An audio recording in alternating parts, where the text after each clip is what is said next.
আজ লাহোরের গাদ্দাফি স্টেডিয়ামে এক রোমাঞ্চকর লড়াইয়ে নিউজিল্যান্ড দক্ষিণ আফ্রিকাকে ৫-০ রানে পরাজিত করে ফাইনালে উঠেছে, চ্যাম্পিয়ন্স ট্রফির ইতিহাসে স্মরণীয় এক জয়। টসে জিতে ব্যাট করতে নেমে নিউজিল্যান্ড যেন ঝড় তোলে।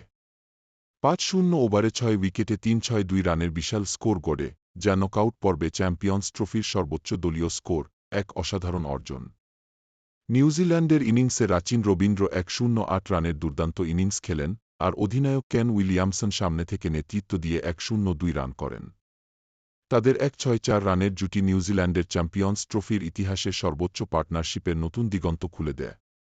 ড্যারিল মিচেল ও গ্লেন ফিলিপসও সমান ৪-৯ রান করে দলের স্কোর বাড়িয়ে এক অবিস্মরণীয় স্কোর নিশ্চিত করেন। জবাবে দক্ষিণ আফ্রিকাও হাল ছাড়েনি। ৫-০ ওভারে ৯ উইকেটে ৩-১-২ রান সংগ্রহ করে, বিশেষ করে ডেভিড মিলারের ৬-৭ বলে অপরাজিত ১০০ রানের ইনিংস একাই লড়াই জমিয়ে তোলে। রাসি ভ্যান ডার ডুসেন ও টেম্বা বাভুমার লড়াকু হাফ সেঞ্চুরিও আশা জাগিয়েছিল।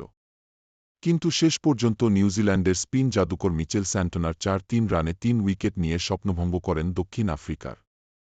এমনি এক নাটকীয় ও উত্তেজনাপূর্ণ ম্যাচ শেষে নিউজিল্যান্ড গর্বিতভাবে ফাইনালে পৌঁছে গেছে।